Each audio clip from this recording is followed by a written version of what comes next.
Okay, so let's get this video started. How's it going, y'all? Today we're gonna be talking about sperm racing. So y'all actually read the title right. Sperm racing is apparently a thing now, so let's get right into it. Honestly, I think that sperm racing might just be better than the slap boxing thing, so I think the people that made this may actually be onto something. Now, before we actually get into the sperm races, I want to first talk about male fertility health, because I don't want to sound like a news report here, so I'd rather first dive into this. So male fertility health and testosterone have both been on a decline recently. As a matter of fact, statistics show that a 50-year-old male now has higher testosterone levels than millennials and Gen Zs. Men today have over 50% less testosterone than they had several decades ago. The question is why? One of the main leading causes of low testosterone nowadays is conformity and poor mental health. To add on top of that, we have BPA, microplastics, genetically modified foods, and just overall complacement, which add on top of this low testosterone epidemic. When it comes to complacement and poor mental health, testosterone is actually the main hormone in men that actually makes effort feel good, such as how Andrew Huberman in this podcast says. Testosterone has some very interesting effects on the brain. The major mental effect of testosterone is it makes effort feel good.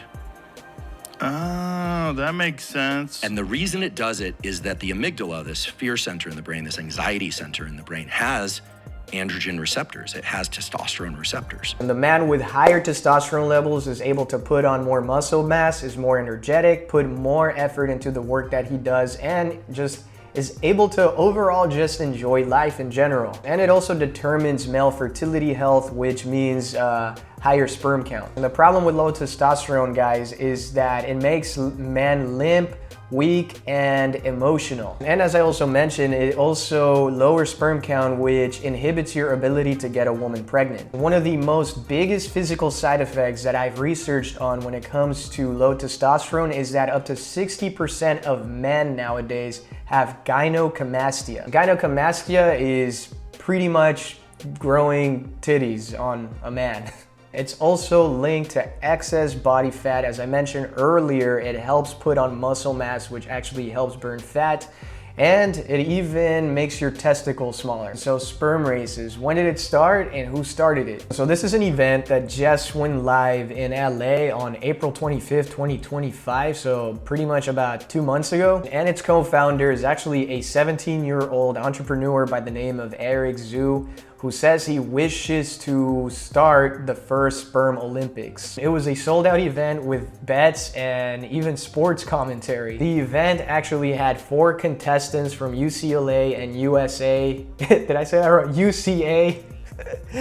I don't know anything about college. And they joined to win $10,000. They have their own website, and they even have tryouts for the future in case you ever are interested in racing your sperm. And I believe also on their actual website, you're able to see the live stream of the events. I'm not sure when the next one's gonna go live, but like I said, this one just happened about 2 months ago. And so whenever I make these videos, I like to do a lot of research so that I am able to have the knowledge and the information for me to share with you guys out there. So I went on YouTube so that I can see if anybody else had talked about this. And to my surprise, nobody has really touched on the subject, except perhaps for like the one guy that won the competition, the news, and the Penguins 01 or the Penguins 10 guy. So I got a little bit curious and I clicked on the Penguins guy. If you guys don't know him, he's a really big YouTuber. I think he has like 15 million subscribers. And I was surprised to see that he talked about it, because this is a very sarcastic type of guy. He's a funny guy, that's just the way he runs his show. So I clicked on this video with the idea that he was just gonna be blasting the thing and, you know, just overall making fun out of it. But honestly, I was surprised to see that he was actually saying some pretty intellectual stuff in the video and trying to make sense of it. And being in the platform that he's on and the way that he carries his content, of course he did make fun of it, but he also did make some pretty valid points. One of them being that, you know, there's gambling involved and bets, and you have a bunch of 18-year-olds that just got out of high school, you know, playing around. So depending on how they carry this whole thing around, yeah, this could end up being kind of nasty, I guess. So how does it work? So basically they had 4 contestants compete against each other to see who had the fastest sperm cells after several weeks of training,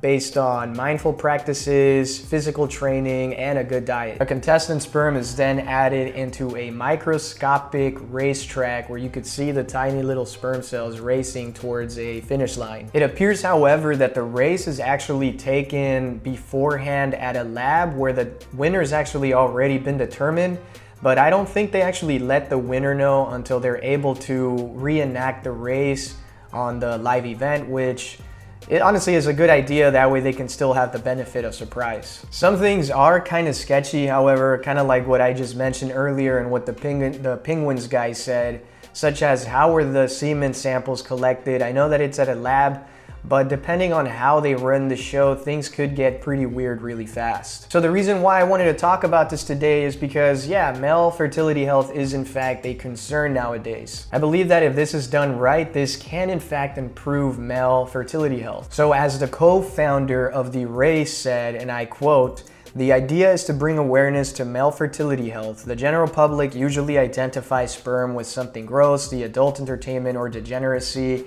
But the ultimate truth is that it is a part of a man's reproductive health, and we need to bring that back as the primary identity." So what that means is that it is true, the mainstream media, and for years now, whenever we talk about male fertility health, such as sperm or semen, it's always attributed and villainized towards the adult industry or just something gross in general. So the movement here is to bring back awareness specifically to what it actually is. And it really does have a lot to do with our health, with men's health, our fertility, and our testosterone as well. I do think that this could have the potential to be something. It's just like I said, it needs to be done right, and it needs to be targeted towards also a serious audience and not just a bunch of kids that are drinking, gambling, and screwing around, if you know what I mean. I'm not gonna lie, I do think it's kind of interesting because one of the ways that this can definitely bring awareness is by using the power of competition, because a lot of guys, you know, we like to compete. You have boxing, you have UFC. It's just very much a natural male thing to do. So this this is kind of funny, as you guys saw in the videos, and plus it encourages men to be healthier, because depending on what you put in your body, how you're exercising, and your testosterone levels, all of that are going to determine just how fast your sperm cells are. So in conclusion, I'm just gonna say, I think it's a good idea, again, but it needs to be done right, and it needs to also be shown to a target audience of men who actually care about self-improvement and not so much, you know, just only kids. Of course, like that's also fun, because I mean, I've seen the videos and everybody is celebrating and having a great time, but it's gotta be 50-50, right? You can't just have it be an entertainment alone. Otherwise, I can really see this quickly failing. Who knows, I might just have to end up joining one of these races, because this does seem kind of interesting to me. All right, y'all, so that's all that I have for this video. Thank you all very much for watching. If y'all thought this video was interesting, and if someday you might want to join a sperm race, yeah, I'm glad to have implemented that idea into your brain. So I'll see you guys on the next one, and as always, stay intentional. See ya.